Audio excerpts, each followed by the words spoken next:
सबसे पहले भगवान भोलेनाथ के चरणों में प्रणाम करती हूँ, मेरा प्रणाम स्वीकार हो। आदिशक्ति माँ भवानी गौरा के चरणों में प्रणाम करती हूँ, मेरा प्रणाम स्वीकार हो। सभी देवी देवताओं के चरणों में प्रणाम करती हूँ, मेरा प्रणाम स्वीकार हो। आप सभी गुरु भाई गुरु बहनों के चरणों में प्रणाम करती हूँ, मेरा प्रणाम स्वीकार हो। गुरु भाई गुरु बहनों, अगर मेरी वीडियो अच्छी लगे तो लाइक करिए, शेयर करिए। चैनल पे नए हैं तो सब्सक्राइब करिए। कमेंट में महादेव का नाम जरूर लिखिए। महादेव का नाम लिखने से, बोलने से सारे कष्ट दूर हो जाते हैं। जो भी हमारे जीवन में विपदा है, जो भी समस्याएं आती हैं, समस्याएं तो सबके जीवन में आती हैं, हमारे जीवन में भी आती है, आपके जीवन में भी आती है। सभी के जीवन में थोड़ा बहुत कष्ट है। बाकी उस कष्ट को हरने से भगवान ही हमको बचाते हैं। और भगवान का नाम उच्चारण करने से अगर जो बड़ी विपदा आने पे रहती है तो छोटी समस्या में परिवर्तन हो जाती है। छोटी समस्या से ही दुख कटित हो जाता है। तो महादेव का नाम जरूर लिखिए। और आज जो मैं कहानी सुना रही हूँ, भगवान का दर्शन तो दुर्लभ है। हम जैसे अपने जीवन में कुछ कार्य हैं जिसको किए बिना, अगर जो भोजन ही हमको खाना है तो भोजन के लिए सब्जी लानी पड़ेगी, दाल चावल लाना पड़ेगा, आटा लाना पड़ेगा। आटा को कैसे गेहूं से आटा बनाएंगे, परिश्रम करना पड़ता है, तब हमको भोजन मिलता है। वैसे ही भगवान भी हैं। भगवान के लिए तो कुछ तकलीफ उठानी पड़ती है। देखिए गुरु भाई गुरु बहनों, कोई अमीर कोई गरीब होता है, कोई अमीर कोई गरीब होता है। मेरे महाकाल को चाहने वाला खुश नसीब होता है। कोई अमीर कोई गरीब होता है, कोई अमीर कोई गरीब होता है। और मेरे महाकाल मेरे भोलेनाथ को चाहने वाला खुश नसीब होता है। तो जिनको उनका दर्शन मिल जाए तो उसका तो नसीब ही जाग जाए, उसके तो भाग ही जग जाए। तो इसके लिए बड़ा परिश्रम करना पड़ता है। कहानी उसी पे आधारित है। कहानी को पूरा सुनिएगा। एक हम ही लोग की तरह गुरु बहिना रहती हैं। गुरु बहिना, उनके दो पुत्र रहते हैं। दोनों पुत्र भी बहुत अच्छे रहते हैं। गुरु बहिना महादेव की शिष्या रहती हैं, भगवान भोलेनाथ की शिष्या रहती हैं। और वो हमेशा शिव चर्चा में जाया करती हैं। भगवान को सुबह उठ के अपना नमः शिवाय का जाप करती हैं।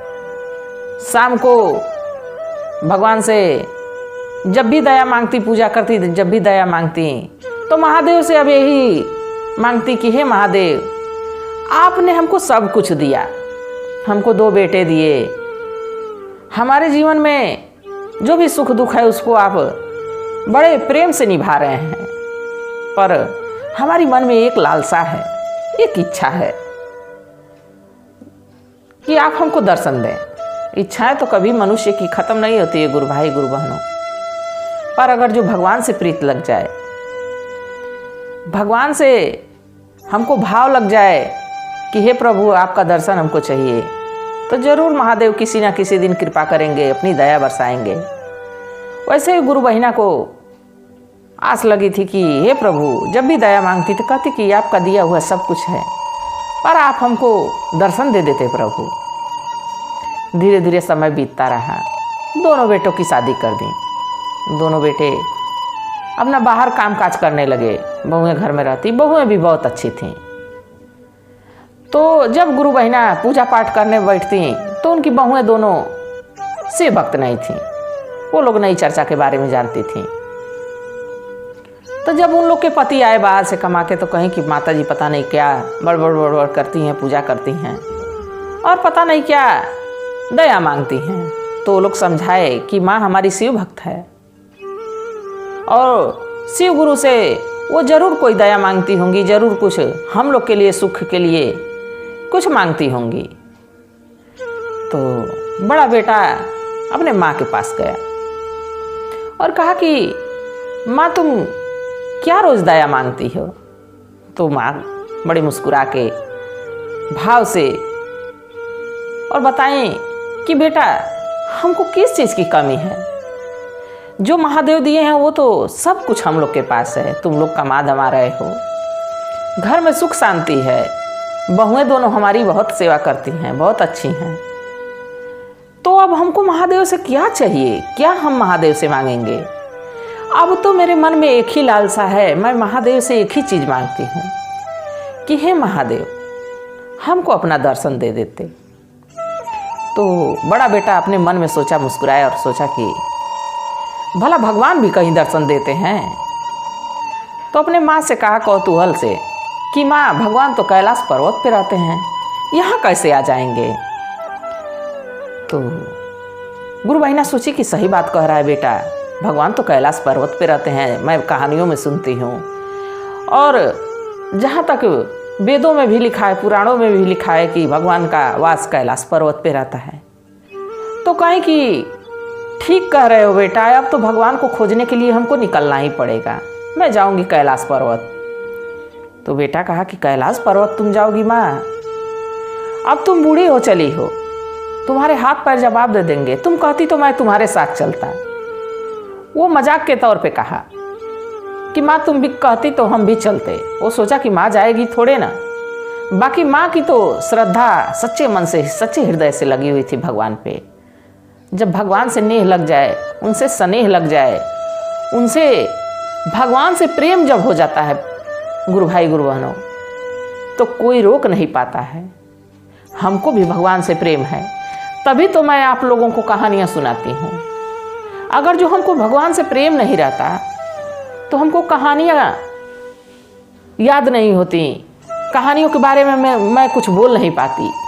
तो इसलिए भगवान से जब प्रीत हो जाती है तो कोई किसी को रोक नहीं पाता है, कितना हो कोई कोशिश कर ले, रोक नहीं पाता है। अब अगले दिन गुरु बहिना नहाई धोई, पूजा पाठ की, खाई पी और अपनी एक छोटी सी पोटली बनाई, उसमें कुछ खाने पीने की चीज़ रख ली और निकलने लगी। तो कहीं बेटे से कि बच्चों अब मैं जा रही हूँ भगवान की खोज में। तो बेटा अचंभे से देखा, कहा अरे माँ, हम तो सोचे कि तुम ऐसे ही कह रही हो। माँ कही कि नहीं नहीं पुत्र, अब भगवान का दिया सब कुछ तुम लोग के पास है, खूब कमाओ धमाओ, खूब अपना परिवार चलाओ, और हम तो चली भगवान को अपने खोजने, अपने गुरु को खोजने। तो बेटा कहा कि माँ कहती तो मैं तुम्हारे साथ चलता, तुम अकेले कहीं भटक जाओगी? कहीं नहीं नहीं, मैं कहीं नहीं भटकूंगी। और गुरु बहिना अपने बच्चों को आशीर्वाद दी और निकल गई भगवान की खोज में। जाते जाते जंगल पड़ा, कुछ और आगे गई, जंगल पार करके तब तक एक गुरु बहिना उनको मिली, बूढ़ी सी।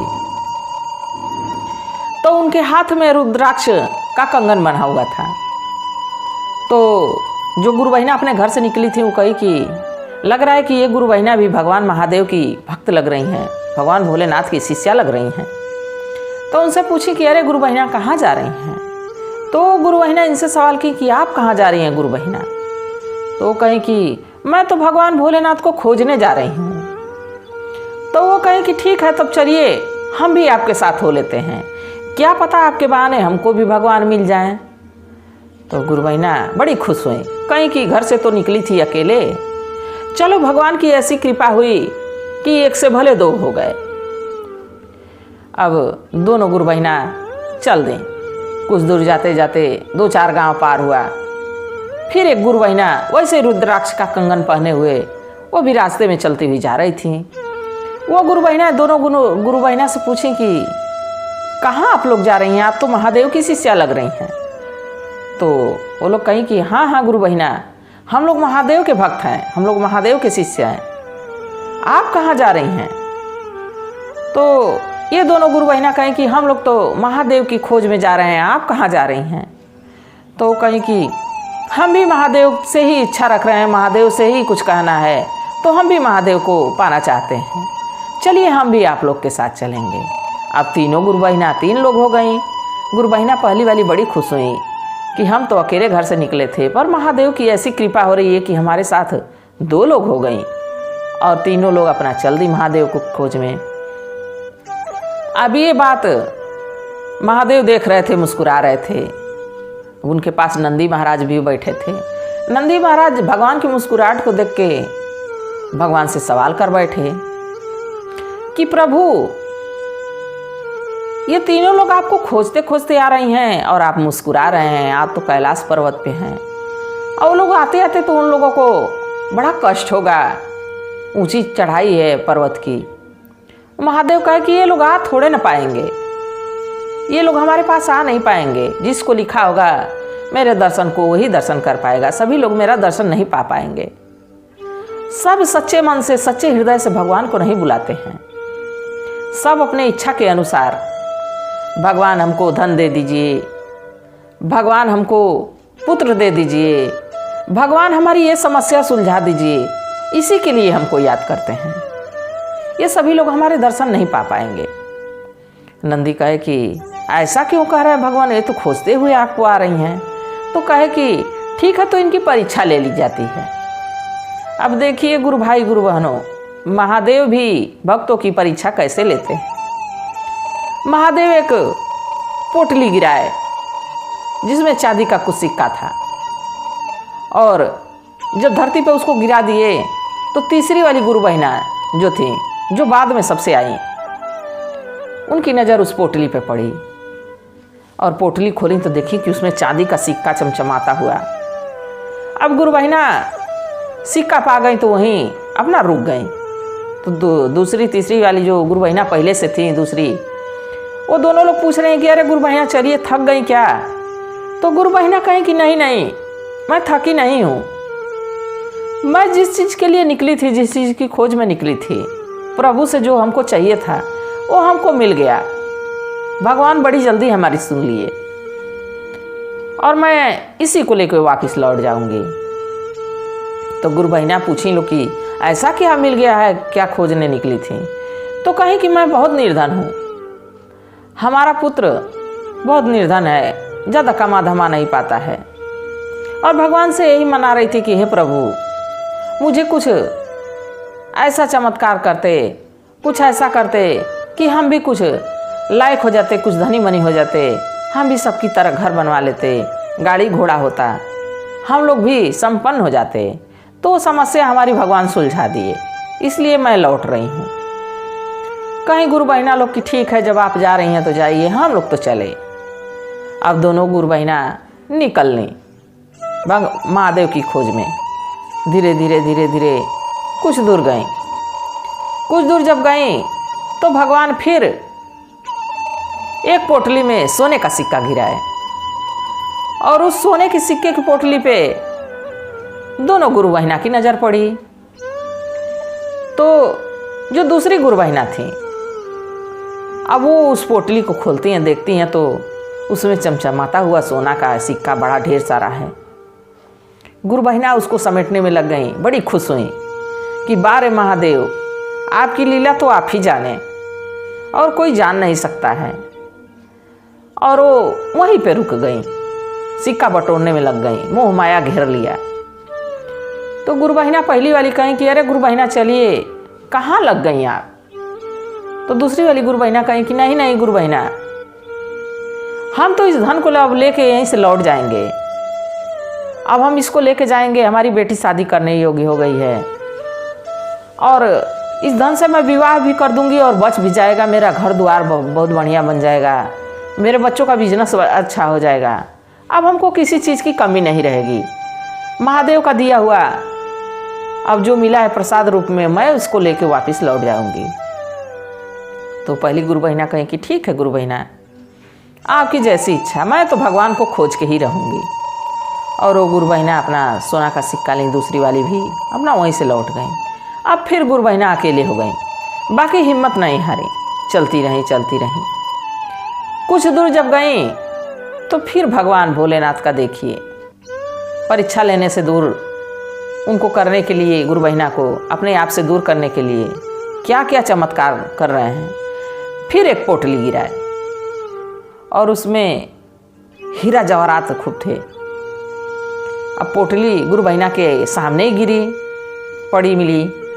अब गुरु बहिना सोचने लगी कि जरूर ये महादेव कोई लीला दिखा रहे हैं, कोई माया दिखा रहे हैं कि हम उनके पास पहुँचे ना। खोल के देखी तो उस पोटली में हीरा जवाहरात एकदम चमचमा रहा है, मानो सूर्य के समान, आंखें नहीं ठहर रही हैं उस हीरे पे। बाकी गुरु बहिना उस पोटली को किनारे कर दी, कहीं कि नहीं नहीं, मुझे इस हीरे से क्या मतलब, धन तो ले जाऊंगी, जितना धन रहेगा उतना बेटा बेटी खर्च कर देंगे, बाकी प्रभु का दर्शन अगर जो मिल जाए तो मेरा जीवन धन्य हो जाएगा। हमको किस चीज़ की कमी है, बेटा कमा रहे हैं, अपना जीवन जैसे चला रहे हैं, उतना ही धन चाहिए जितना जीवन में चाहिए, तो वो तो हमारे पास पर्याप्त महादेव का दिया हुआ है, इस धन का मैं क्या करूँगी। हमको तो महादेव के दर्शन चाहिए। और गुरु बहिना अपने विश्वास पे एकदम टिकी हुई थी कि नहीं, हमको भगवान का ही दर्शन चाहिए, और वो आगे चल दी। गुरु भाई गुरु बहनों आगे चलती रहीं। महादेव बैठे मुस्कुरा रहे हैं। नंदी कह रहे हैं कि अरे महादेव, ये तो गुरु बहिना लग रहा है आपके दर्शन पाके ही रहेंगी, अब तो दर्शन दे दीजिए। महादेव कहे कि ऐसे नहीं, खूब तेज से आंधी, खूब तेज से तूफान, बारिश, इतना तेज बारिश, हवा की कड़कड़ाहट, इतनी ठंड कि मानो शरीर बर्फ हो गया। फिर भी गुरु बहिना उस ठंड में भी ठिठुरती हुई और आगे बढ़ती रहीं। ये नहीं जानी कि आंधी है, तूफान है, मैं मर जाऊंगी, उनको इसकी परवाह नहीं थी। बस उनको क्या दिख रहा था कि हमको तो महादेव के दर्शन ही पाने हैं, चाहे जहाँ होंगे भगवान, मैं आज खोज के ही रहूँगी और इस जीवन में महादेव के दर्शन करके ही रहूँगी। वो भी निश्चय कर ली थी और चलती रहीं। अब महादेव देखिए, भगवान की परीक्षा तो लेते हैं महादेव, बाकी जब देख लेते हैं कि हमारा भक्त एकदम से हमारे पे आश्रित हो गया है तो उसको दर्शन जरूर देते हैं। और तुरंत महादेव प्रकट हुए वहाँ। अब उनको देख के गुरु बहिना भगवान भोलेनाथ के चरणों में गिर के और आंसू बहाने लगी कि महादेव, हम धन्य हुए, हमारा ये जीवन धन्य हुआ कि आपके हम दर्शन पाए। तो महादेव कहे कि दर्शन तो मिल गया, तुमको क्या चाहिए, किस लिए तुम हमको खोज रही थी। तो गुरु बहिना कहें कि हमको कुछ नहीं चाहिए महादेव, आपका दिया हुआ सब कुछ है, धन दौलत, गाड़ी घोड़ा, बहू बेटा, सब कुछ है, हमको तो बस आपका दर्शन चाहिए था। और इतनी कृपा कर दीजिए प्रभु, इतने मेरे पे दया कर दीजिए कि मैं आपके चरणों में पड़ी रहूं, हम जब भी मरूं तो इस शिवलोक में हमको जगह मिले। भगवान भोलेनाथ मुस्कुराए और तथास्तु कहे कि ठीक है, ऐसा ही होगा, आप हमारी प्रिय शिष्य रहेंगी, जब भी आप मृत्यु को प्राप्त होंगी तो हमारे शिवलोक में आपके लिए जगह बनी हुई है, आप यहीं शिवलोक में आएंगी। तो जैसे गुरु भाई गुरु बहनों गुरु बहिना को दर्शन हुआ, जैसे वो धन्य हो गई अपने जीवन में, मैं भी महादेव से प्रार्थना करती हूँ कि हे महादेव, जो भी आपकी कहानी को सुनता है, जो भी सच्चे हृदय से आपको पूजता है, उस पर अपनी दया बरसाइए। हे प्रभु, हे गुरुवर, उनकी नैया को पार लगाइए, हमारे गुरु भाई गुरु बहनों पे अपनी दया दृष्टि बनाए रखिए। इसी के साथ कहानी कैसी थी गुरु भाई गुरु बहनों, जरूर बताइएगा। हर हर महादेव।